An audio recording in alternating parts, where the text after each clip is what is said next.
Shalom à toutes et à tous. Nous allons voir aujourd'hui Be'ez Hashem la parasha de Vayechi à propos donc de la fin des temps. C'est ce qu'on est dédié à la mémoire de Yechezkiel ben Shraga.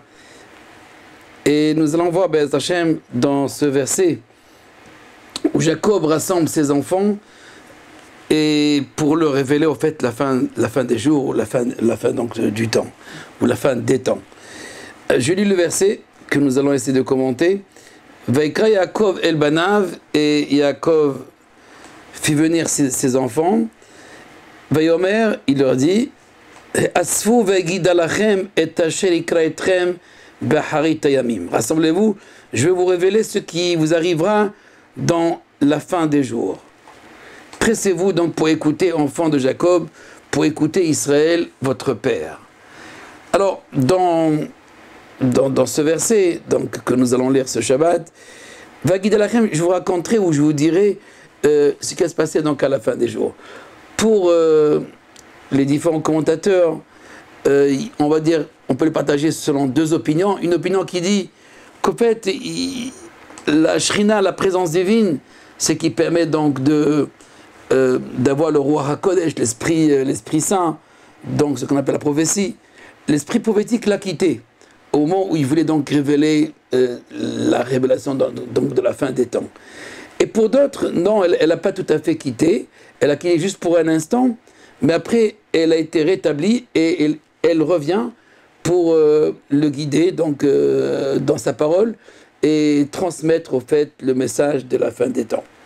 Cependant, lorsqu'on lit le texte tout de suite, c'est-à-dire juste après ces versets, sans prendre en considération pour le moment les Midrashim et le Zohar, il s'agit donc de bénédictions ou même des remontrances, des reproches, des réprimandes.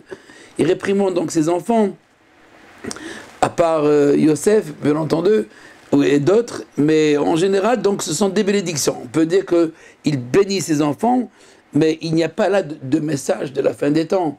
Il faut chercher donc décortiquer le texte, il faut trouver donc les mots subtils qui nous permettent de comprendre et de saisir qu'est-ce qu'il y a donc derrière cette rhétorique ou cette métaphore donc des bénédictions.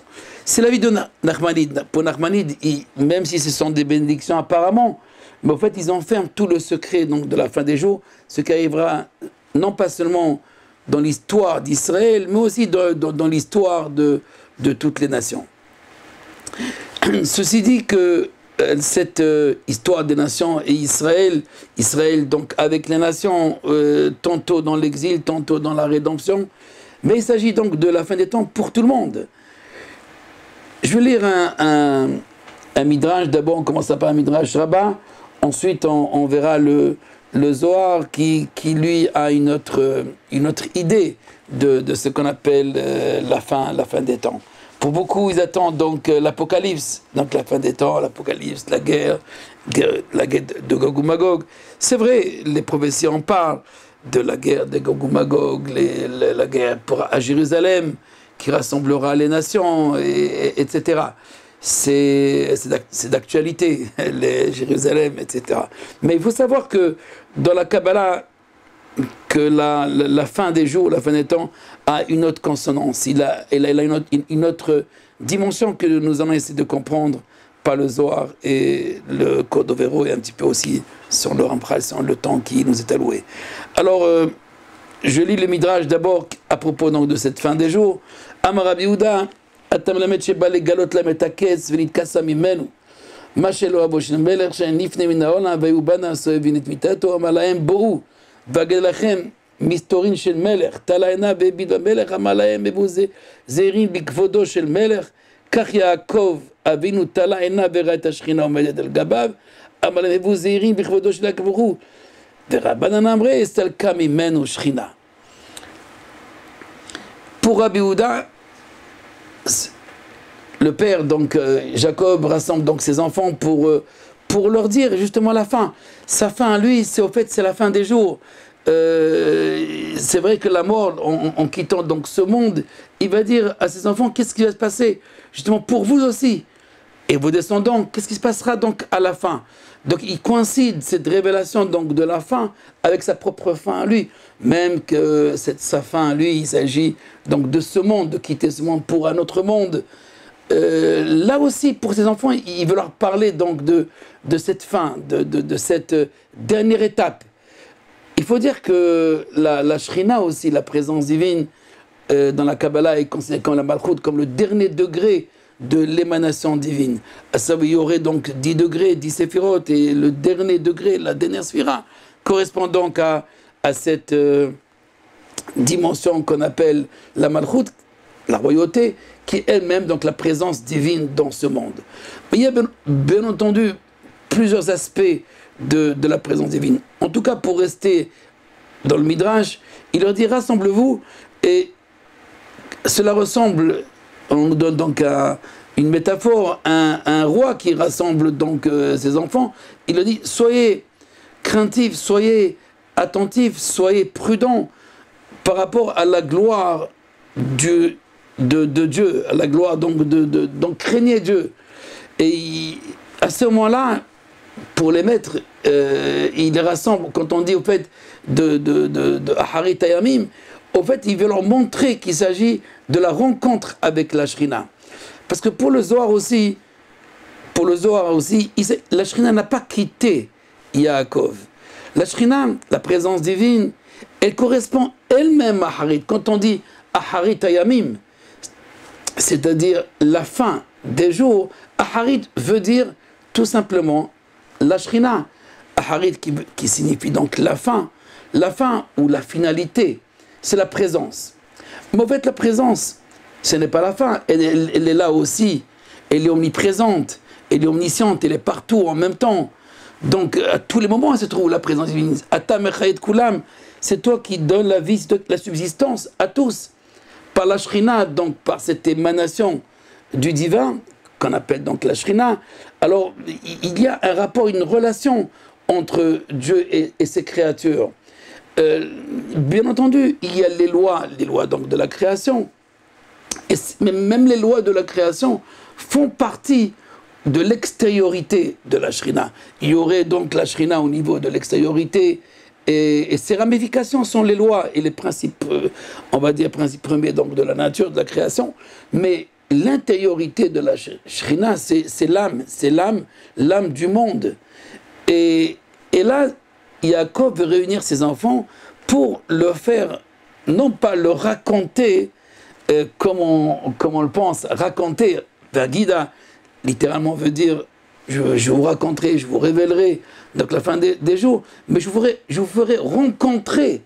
Dans le Zohar, dans le mot Agida, donc Magid, c'est au fait, c'est pas seulement raconter, c'est rencontrer. C'est rencontrer donc la personne avec la présence divine. Et cette rencontre, c'est ce que Yaakov a essayé de faire avec ses enfants. Mais en tous les cas, il est certain que sur le pshat, dans le sens littéral, on se limite à comprendre au fait que Yaakov veut leur montrer la fin des jours, et là, on ne lui donne pas la permission de révéler cette fin des jours. Il y a bien entendu ici un secret profond. Quand on parle donc de la fin des jours, il ne s'agit pas donc de ce qu'on voit dans les films, c'est-à-dire l'apocalypse, la guerre, etc. On va lire un Rambam qui est aussi rationnel, et pour rester aussi, pour le moment, dans cette rationalité de la fin des jours, le Rambam, dans Ilchot Teshuvah, donc sur les lois à propos donc, du retour, le repentir, dans le chapitre 9, donc à la fin, où déjà on est dans la philosophie, dans la pensée philosophique de la Teshuvah, donc du retour, écrit ainsi dans Perek Tet, Halacha Bet, Mipene ze nit'avu kol Israël, vekol niviehem, v'chachamehem limot HaMashiach. C'est sur ça, sur ce point, ce retour, qu'on appelle donc la Teshuvah, c'est sur ce retour que nos ancêtres, que nos prophètes ont convoité à propos donc de l'époque messianique. afin de se retirer des royaumes ou des peuples qui les ont asservis. Et donc, pour trouver la menoucha, en fait, l'harmonie, le repos, la sok batorah mitzvot kaogen, afin d'étudier d'une manière authentique et d'accomplir d'une manière authentique la Torah et les mitzvot. Et afin de trouver donc une harmonie, une adhésion avec Dieu, et afin donc de s'élever dans la sagesse, dans la connaissance, afin de mériter donc le monde à venir. Car en ces jours-là, en cette époque-là de ce qu'on appelle la fin des jours, l'époque messianique, alors la sagesse, la science remplira toute la terre. Ainsi qu'il est écrit, et Hashem venema venodu ish et achiv, et Rehu venema vesotit levaev mibasarchem, donc cette prophétie d'Isaïe, où je retirerai donc le cœur de pierre, et je vous donnerai donc un cœur de chair, et ainsi les hommes s'aimeront entre eux, il n'y aura plus de guerre, de confrontation, etc. Ve'amod misera David Baal Chochma, ainsi un roi s'élèvera de la semence, de la progéniture donc du roi David, un homme de grande sagesse, et comme Salomon, un grand prophète, Venavi Gadol, Ve'ukarov le Moshe, très proche donc de Moïse, dans son niveau donc. Velamet Kolam, il enseignera au peuple. Verotam, il enseignera au peuple la voix de Dieu, d'Elech Hashem. Veavu Kol Hagoyim, et tous les peuples viendront, l'Ishmoa aussi, pour apprendre de lui. Shinema, Vayabaharit Tayamim, etc. Donc, pour Maïmonide, ce Harit Tayamim s'exprime par la sagesse, par la connaissance absolue, la connaissance de Dieu, la connaissance divine. Il s'agit donc de la prophétie, d'une connaissance très proche de la prophétie. C'est après la philosophie, c'est de comprendre la racine des choses. Et ce sera la joie, c'est la grande joie aussi bien d'Israël que des nations, puisque les nations elles-mêmes viendront pour apprendre de ce roi, de ce prophète. Ceci dit que dans l'enseignement exotérique sur la fin des jours, c'est surtout des confrontations, des guerres. Et il y a après les guerres, d'ailleurs, mais Maïmonide aussi, dans notre passage de Yad HaChazaka, lorsqu'il parle donc du Messie, à la fin du livre donc Yad HaChazaka, il parle de les lois des rois et des guerres. Dès qu'on parle de roi, on parle de guerre. Donc, Hamilchamot, comme si les rois, pour être roi, il faut gagner à la guerre.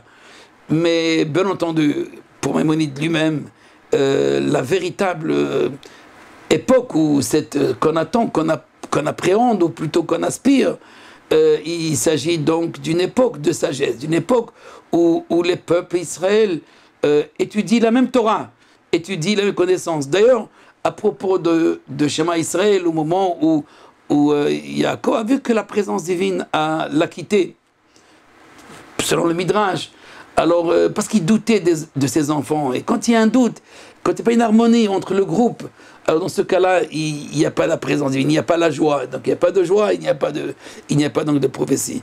Et à ce moment-là, Yaakov qui se pose des questions sur ses enfants, leur dit: qu'est-ce que vous avez avec Dieu? Et ils répondent: Shema Israël, écoute Israël. Israël, donc c'est le surnom donc de Jacob. Écoute Jacob, Hashem Elokeinu Hashem Echad, comme Dieu, il est unique, il est un dans ton cœur, de la même manière qu'il est un chez toi, il est un chez nous aussi. À savoir, nous croyons au même Dieu, à la même unicité, à la même direction divine. Nous acceptons donc la volonté de Dieu de la même manière que toi. Ceci dit que à ce moment-là, d'après le Midrash toujours, lui aussi a répondu: Baruch Shem Kevod Malchuto, béni soit donc la gloire de Dieu, le nom et la gloire de Dieu, de maintenant et à jamais. Et d'après le Zohar, avec ce Baruch Shem Kevod Malchuto, avec cette phrase que Jacob ajoute, alors à ce moment-là, la prophétie est revenue et il commence donc à à raconter. Mais qu'est-ce qu'il raconte au fait? Qu'est-ce qu'il dit? Donc, on ne va pas rentrer dans les bénédictions elles-mêmes parce que c'est comme dit le Ramban, c'est l'intériorité de ces bénédictions qui nous intéresse, au fait, ou plutôt qui révèle cette fin des jours. Dans le Zohar, quand on dit Aharit Ayamim, Aharit, cette fin des jours. Il y a les jours et il y a la fin des jours. Que signifie la fin des jours? Les jours signifient les 6 extrémités de la création. L'Est, l'Ouest, le Sud, le Nord, le haut et le bas. Et qui correspondent au Yamin. Au Yamim, c'est-à-dire au jour. Les jours signifient en d'autres termes les 6 dimensions de l'espace-temps. C'est-à-dire tout ce qui existe. Encore une fois, les Vav Ksavot, les 6 extrémités dont parle le Zohar en général, correspondent, je dis bien correspondent, à l'Est, l'Ouest, le Sud, le Nord, le haut et le bas, un peu comme ce que nous faisons dans Sukkot avec le Lulav, lorsqu'on remue le Lulav vers l'Est, l'Ouest, le Sud et le Nord, pour au fait rassembler au fait tous les extrêmes, toutes les extrémités. Aharit Ayamim, il s'agit de la Malchut, de la royauté, qui intègre toutes les 6 extrémités du monde, qui correspondent aussi aux 6 séphirot, Chesed, Gvura, Tiferet, Netzah, Esod, Malchut, la bonté, la rigueur, la Tiferet, la beauté, ensuite le triomphe ou le Netzach, Hod, la gloire, le fondement et le retour. En tous les cas, il s'agit de 6 aspects ou 6 dimensions de la création qui correspondent à beaucoup de choses, et entre autres à ce que nous avons dit, c'est-à-dire les 4 points cardinaux, le haut et le bas. Et donc, c'est ça les 6 jours. Les 6 jours, au fait, quand les 6 jours seront insérés dans le dernier degré de l'émanation, qui s'appelle Aharit, qui s'appelle Malchut. Donc Aharit, c'est pas la fin des jours, c'est la fin des extrémités, ou la finalité de toutes ces extrémités. Pour au fait nous éclairer un peu plus, nous allons voir le Pardes Rimonim, lui, qui donc a étudié et commenté le Zohar, nous explique ainsi. Le mot Aharit a une double signification, c'est des métaphysiques. La première, Aharit signifie la Malchut et une autre la Bina. Il écrit ainsi, Aharit nikra Bina, shi Aharit akol, besod hayovel, vehi Aharit niskeret besefer hayitzira. En rapportant donc le livre de la création, le Ramak, Rabbi Moshe Cordovero, nous explique qu'au fait, le Aharit, c'est la Bina. C'est au fait ce que nous appelons, nous, le monde à venir. Littéralement, Bina veut dire le discernement, la compréhension, où on comprend tout, où on a donc une vision globale et juste de toute la réalité. Cette vision que Adam Harishon possédait, qu'on appelle aussi dans le langage de nos maîtres Oraganu, c'est-à-dire la lumière donc cachée, cette lumière avec laquelle il pouvait percevoir du début jusqu'à la fin, d'une extrême à l'autre.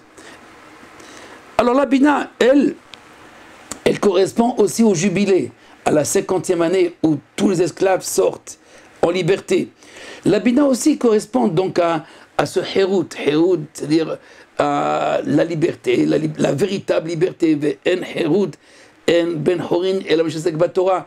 Et le véritable homme libre, c'est celui qui a la connaissance de la Torah. Et la véritable connaissance de la Torah lui permet d'être libre, même de la mort.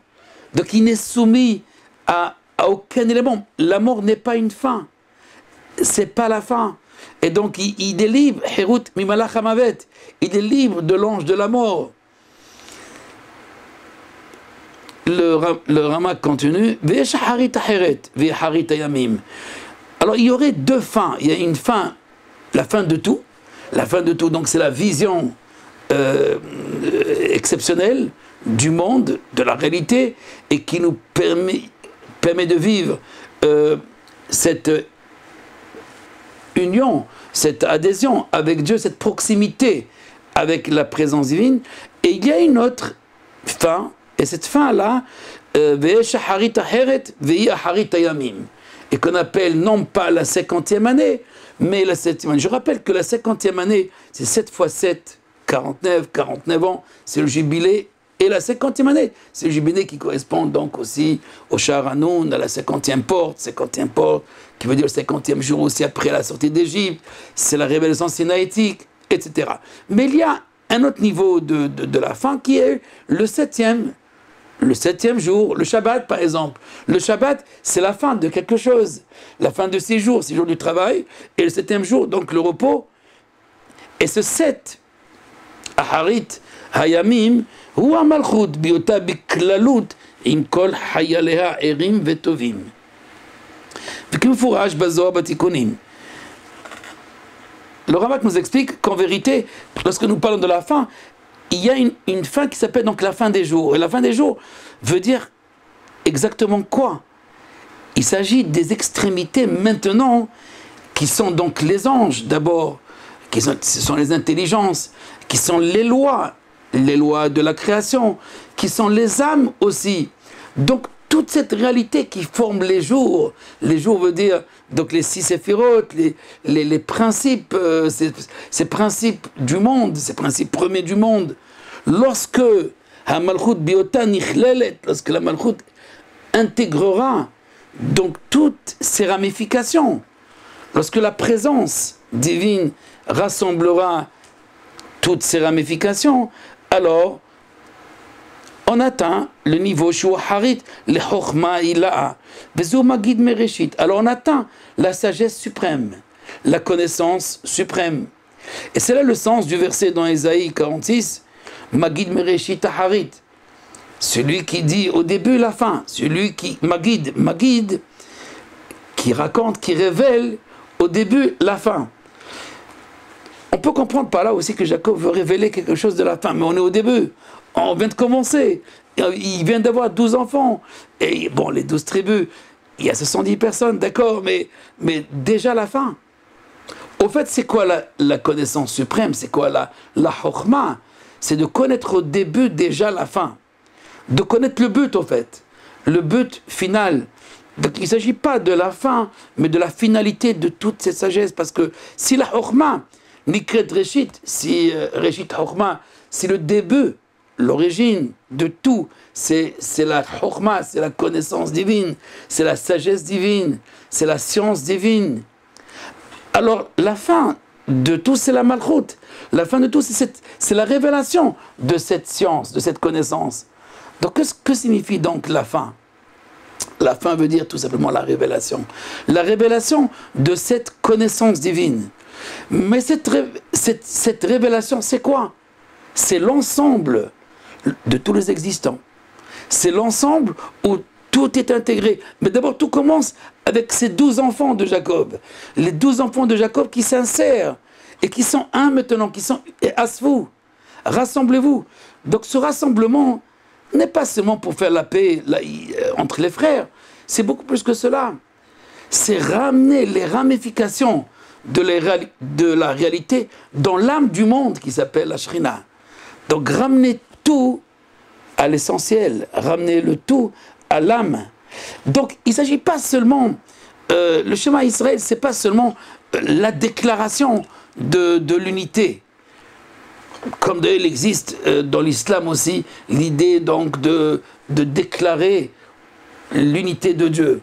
Non, il s'agit de l'unification, de s'unir à Dieu. De s'unir à Dieu, donc c'est ça le Yichud.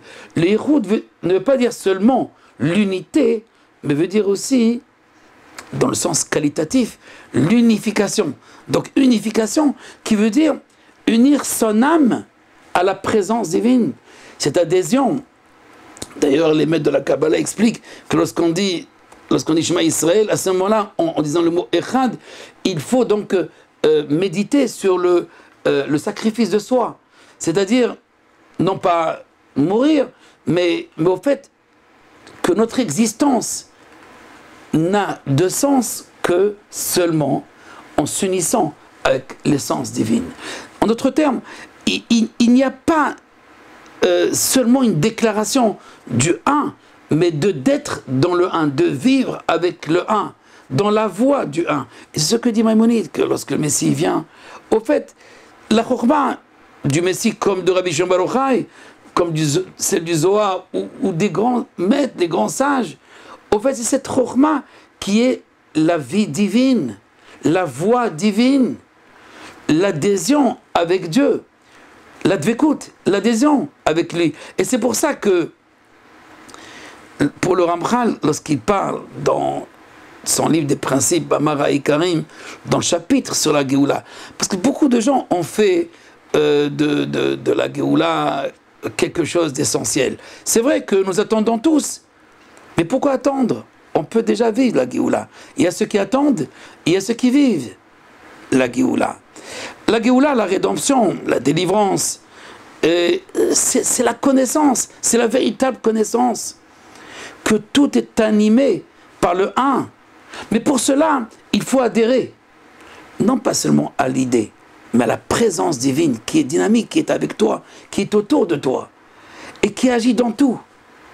Même si les lois de la création et les lois de la société nous montrent qu'au fait que le monde est projeté dans l'inconnu, dans quelque chose qui nous échappe. Il y a des catastrophes, il y a des montées, des descentes, il y a des lois, ma foi, donc, qui permettent donc l'existence, qui permettent cette réalité. Mais comment comprendre justement cette unité, cette racine de tout? Alors voilà, le Ramchal nous dit que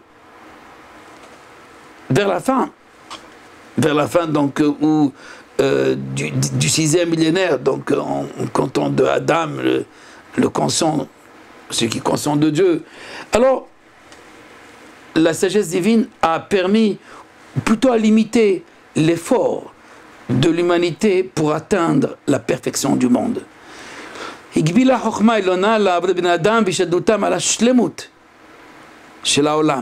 Donc elle a limité le temps jusqu'où on peut aller, jusqu'où on va donner, quel est cet espace-temps qui va permettre aux gens de vivre cette dynamique de la perfection du monde, ou de rechercher et d'améliorer et de réparer le monde.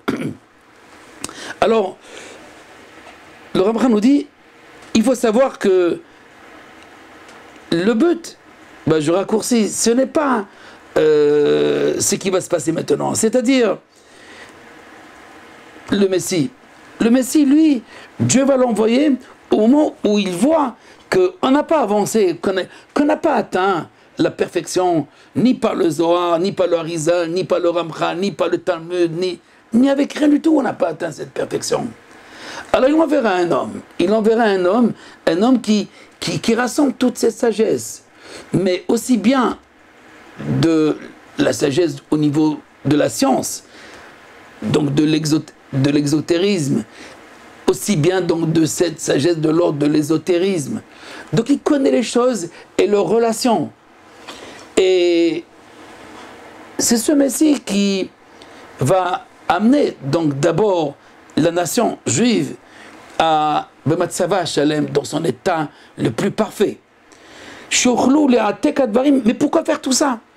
Pour préparer les gens et ensuite les peuples, Israël d'abord et ensuite préparer les peuples. Shituknu Israël, Tikkun Gadol, Vekol Abria Aharehem, et toutes les créatures, tous les hommes, donc toute la création après eux, Shitra Beato Bechol Azadim, afin que le bien soit amplifié dans toutes ses extrémités. Veasurara, Vibala, Amavet, et ainsi le mal, tout disparaît. Ben Bemashinoga Nefesh, Bemashinoga Lagouf, aussi bien au niveau spirituel qu'au niveau matériel. Mais tout cela, pourquoi? Je continue. On va voir tout de suite. Comme Maïmonide a rapporté tout à l'heure, et Dieu retirera le cœur de pierre pour donc le remplacer avec le cœur de chair, les bassards. Ve'titgaber bebne Adam anitia le tovot ou be'ofen shashlimu et kolabria, ainsi pour de telle manière que tous les hommes vont avancer pour amener cet univers à sa perfection. Mais en fait, le but, je continue quand même, et c'est ça la promesse de tout le prophète. Le héros, afin qu'il n'y ait plus de guerre, de plus de la bêtise disparaîtra du monde. Et tous les cœurs sont remplis de sagesse et d'Esprit Saint, donc de l'esprit prophétique. Et il sera versé l'esprit prophétique sur toute chair humaine, afin que tous mériteront sans difficulté à connaître et à vivre cette présence divine. Ainsi qu'il est écrit, je verserai de mon esprit sur toute chair. Et tout cela, nous dit le Ramchal, afin de préparer le monde à la traversée vers l'éternité. En d'autres termes, le but, c'est pas le Messie. Le Messie, comme la sagesse, comme la connaissance, c'est un moyen. C'est un moyen seulement. Il y a ceux qui ont fait du Messie le but ultime de leur vie. Ils l'ont rendu Dieu. Il y a même ceux qui ont fait de la Torah aussi même si on dit que la Torah, que de la Torah forme une unité, mais il faut savoir que le Talmud dans Avodah Zarah nous dit Haomer enli el la Torah, celui qui dit que je n'ai que la Torah dans ma vie. Alors, c'est un idolâtre aussi. On peut faire l'idolâtrie aussi avec la Torah, comme on peut faire l'idolâtrie avec le Messie. Parce que le Messie, c'est un moyen. Le Messie, c'est un moyen à savoir qu'il va t'amener à une prise de conscience. Il y a une connaissance tellement subtile qu'en fait, rien ne t'échappe. À savoir où toutes les extrémités du monde. C'est pas seulement 6 et 6 fois 6, etc. Et jusqu'au jubilé, jusqu'à la 50e porte, jusqu'au véritable Aharit. Et donc, quand on appelle, c'est quoi le Aharit? Au fait, c'est la fin révélatrice, ce qui révèle donc la sagesse divine, la connaissance divine, la science divine. La Malchut, comme le féminin, elle est révélatrice. Comme la terre, elle révèle le grain. Mais le grain, si on le considère de manière symbolique comme la science, comme la sagesse, mais qui est caché. Qui est caché où? Dans l'histoire, dans la terre. Et elle évolue. Elle évolue, donc cette science, cette sagesse, ce grain, cette semence, jusqu'à donner et révéler tous ses fruits. Mais c'est seulement par le rassemblement, c'est ça, Asfu, par le rassemblement des 12 enfants, qui sont en fait les 12 partsofim, les 12 visages de Dieu, et les 12 configurations aussi de la direction divine. En rassemblant tout cela au sein même d'Israël, alors on arrive à la connaissance du Echad, à la connaissance de l'unité, à la connaissance du un absolu, à savoir qui anime et qui dirige tout, et qu'il n'y a rien qui est en plus, et qu'il n'y a rien pour rien, et que tout a sa place, et que tout a sa raison, même ce qui nous paraissait comme l'ennemi, ou ce qui nous paraissait comme il n'y a pas donc d'opposition réellement. C'est au moment où je ne suis pas à ma place, où je ne suis pas dans la fréquence de la connaissance divine, alors je peux voir tout le monde comme mon ennemi, ou une partie comme mon ennemi, ou comme mes amis. Mais en vérité, ce moment est grâce à cette révélation. C'est ça la révélation de la fin des jours. La révélation de la fin des jours, c'est le Echad. C'est la révélation de l'unité. Mais pour cela, il faut Asfu. Il y a un rassemblement des Sixot. C'est ce que dit le Pardes Rimonim.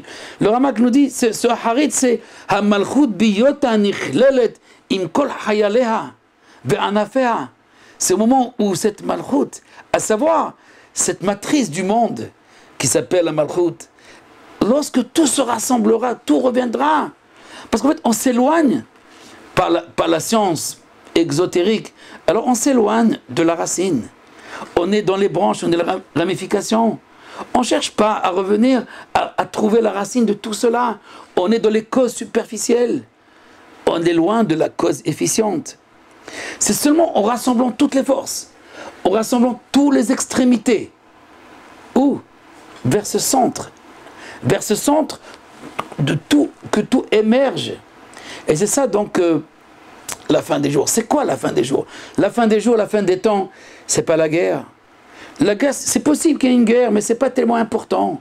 C'est une guerre, c'est un moyen parce qu'on n'a pas été assez sage, ou on n'a pas trouvé donc le dénominateur commun avec les nations, ou les nations entre elles. Et donc on n'a pas trouvé ce cette ville, que tout se rassemble, en elle, cette Eben Ashtia, cette pierre fondamentale, c'est la pierre angulaire du monde, qui est la pierre angulaire du temple de Jérusalem. Et on n'a pas trouvé cette racine qui tout simplement s'appelle la Shrina. C'est ça, Aharit Hayamim. Lorsqu'on se rendra compte tous, en vérité, qu'on provient, qu'on procède de la même racine, et que chaque élément qui existe, chaque degré qui existe, il n'est là que pour révéler justement cette gloire, Baruch Shem Kevod Malchuto. Lorsqu'il les a vus, qu'ils se sont rassemblés, ou plutôt qu'ils se sont intégrés, qu'ils se sont insérés dans la présence, lorsqu'ils sont rentrés dans la présence, alors Afou, lui aussi, il a dit Baruch Shem Kevod Malchuto, que la gloire soit bénie. Maintenant, il peut partir. Il peut partir parce qu'il a réussi. Il a réussi le Harit Hayamim. Et le Harit Hayamim, on peut le faire tous les jours. Le Harit Hayamim, c'est pas dans 100 ans, c'est pas dans 50 ans, c'est pas dans 10 ans. Les maîtres ont dit que Tipach Rochan Roshvekitzin, il mérite la mort, qui crèvent tous ceux qui recherchent la fin. Il n'y a pas de fin. Il ne faut pas donner une date. On n'a pas besoin de date. En vérité, il y a plusieurs possibilités. Effectivement, il existe des dates plus fortes que d'autres. Mais il faut savoir que chaque instant peut être Harit Hayamim. Au moment où l'homme est prêt à l'unification, à cette adhésion avec la Malchut, avec la présence divine. Alors il arrive à un état supérieur, celui donc de la Bina, et ensuite à la Chorma, jusqu'au Keter, c'est-à-dire à l'unité. En d'autres termes, ce que Jacob a voulu faire comprendre au moment où il quitte le monde, que maintenant il ne faut pas se disperser. Il ne faut pas se disperser, il faut rechercher la présence. Donc encore une fois, ce n'est pas le Messie, ce n'est pas même la connaissance pour la connaissance. La connaissance comme le Messie sont les moyens, les aides pour préparer notre cœur, pour retirer ce cœur de pierre, pour préparer notre cœur, comme dit Maïmonide, à la tchouva, au véritable retour. Et le véritable retour, ce n'est pas le retour à la synagogue seulement, c'est le retour à Dieu, c'est le retour, c'est-à-dire à lui, en lui.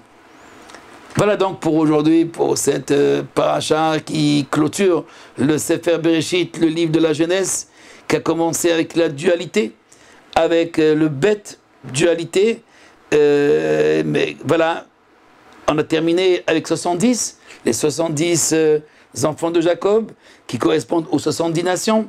On retourne en Égypte pour préparer, non pas l'exil, mais la gestation de toute la délivrance d'Israël et du monde.